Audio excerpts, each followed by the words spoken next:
हमारी पृथ्वी पर जन्म लेने वाला प्रत्येक जीव कर्मों के बंधन से बंधा हुआ है। पृथ्वी का यह शाश्वत नियम है कि जो भी आत्मा इस भूमि पर पंच तत्वों के संयोजन के रूप में जीवन प्राप्त करेगी, उसे निश्चित तौर पर कर्म करने ही पड़ेंगे। कर्मों के अभाव में एक क्षण भी जीवन का अस्तित्व संभव नहीं है। कर्मों की निरंतरता के कारण ही जीवन प्रति क्षण परिवर्तित होता रहता है और परिवर्तित होने की यह श्रृंखला योग, भोग, संभोग के माध्यम से निरंतर चलती रहती है। इस विषय में काफ़ी विस्तार से लोगों ने बात की है, तो मैं आपको केवल इतना बताना चाहती हूँ। निष्कर्ष कर्म करने से ही जीव जन्म लेने की प्रक्रिया से मुक्ति प्राप्त कर सकता है। जैसे भौतिक शरीर प्रतिक्षण परिवर्तित होने वाली वस्तु है, अतः मानव जीवन प्राप्त होने पर हम योग मार्ग की विभिन्न पद्धतियों को अपनाकर अपने भौतिक शरीर का निरंतर सही तरीके से संचालन करके शरीर को युग और काल के अनुसार प्रदूषित, भ्रष्ट और विकृत होने से बचा सकते हैं। समाज की गति और नियमों में रहते हुए भी हम अपनी चेतना और संवेदनशीलता को सामान्य या परिष्कृत भी कर सकते हैं। चूँकि मानव एक सामाजिक प्राणी है, अतः उसे जन्म से मृत्यु तक न चाहते हुए भी विभिन्न प्रकार के दबाव एवं बंधनों में जीवन यापन करना पड़ता है। इन दबावों और बंधनों के रहते जीवन में पथभ्रष्ट होने की संभावना बहुत ज़्यादा होती है। व्यक्ति स्वयं अपने आप से परे होते जाता है और खुद के गुणों का भी विकास ठीक से नहीं कर पाता है। सुदर्शनता का सीधा संबंध कर्मों से है। हो सकता है कि आपका शरीर सबल हो, परंतु चेहरा मुरझाया हुआ एवं कांतिविहीन हो। इसका सीधा मतलब है कि जीवन में कहीं कुछ न कुछ अविकसित या सुप्त रह गया है। आपने जन्म लेते ही सुंदर व्यक्तित्व और सुदर्शन शरीर को तो प्राप्त किया, परंतु विषम परिस्थितियां उसे मलिन कर सकती है। यहीं पर हम एक ऐसी पद्धति को जरूर महसूस होने लगती है जिसके द्वारा हम अपना खोया हुआ वास्तविक स्वरूप प्राप्त कर सके। साथ ही जो कुछ सृष्टि ने हमें दिया है उसे और ज़्यादा परिष्कृत और सुरुचिपूर्ण बना सके। इस प्रकार की सोच एक सही बौद्धिक सोच कहलाती है।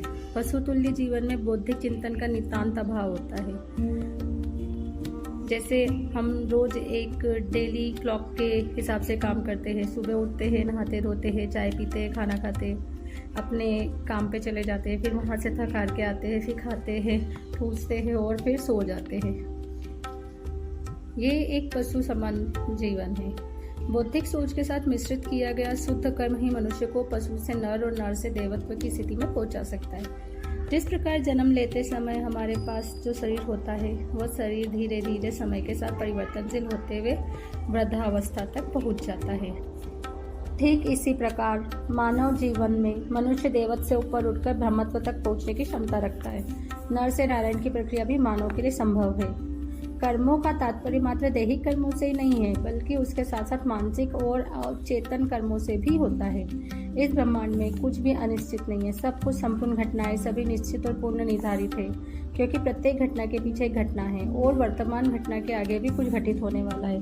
कर्मबद्ध या श्रेणीबद्ध घटनाओं में हर कड़ी एक और कड़ी से जुड़ी हुई है, एक दूसरे से जुड़ी हुई है। मतलब हमारे जीवन में कितनी बार सांस लेना है यह भी निश्चित है। हमारी सांसें पूरी है, पानी हमारा कीमती है, लिखा है कि हमें कितना पानी पीना है। तो वही हृदय की भी अपनी एक आयु सीमा है। प्रत्येक कण अपनी आयु सीमा पूरी होने पर तुरंत ही स्वरूप बदल देता है। इसीलिए कहा गया है कि कुछ भी नष्ट नहीं होता, मात्र परिवर्तित ही होता है। मानव शरीर बेडोल क्यों होता है?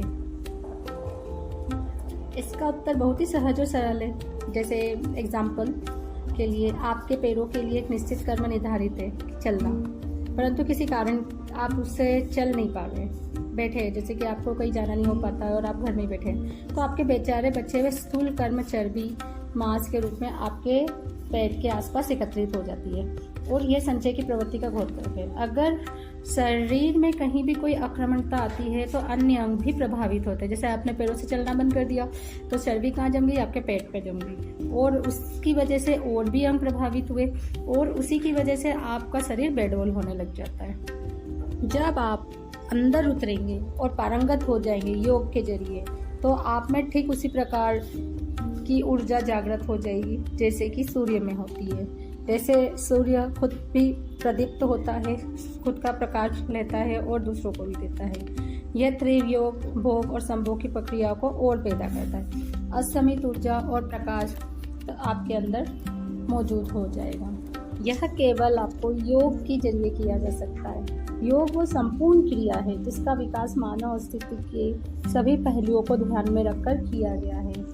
यही फर्क है योगा को अन्य व्यायामों से अलग करता है। व्यायाम आपको केवल शारीरिक रूप से मजबूत बनाता है, लेकिन योग आपको मानसिक रूप से भी मजबूत बनाता है। योग का एक पक्ष सरल एवं सहज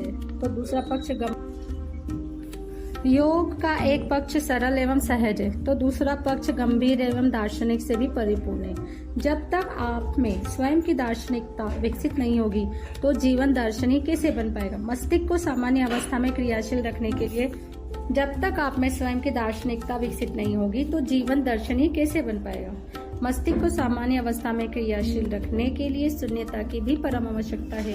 यह शून्यता योग मार्ग में ध्यान व समाधि के द्वारा ही प्राप्त की जा सकती है। समाज के लिए उपयोगी एवं स्वस्थ चिंतनशील व्यक्तित्व का निर्माण करने में योग अत्यधिक सहायक हो सकता है। तो आइए योग करें और योग सीखें। आप आखिरी तक सुन ही चुके हैं तो लाइक, फॉलो और शेयर भी कर दीजिए। धन्यवाद।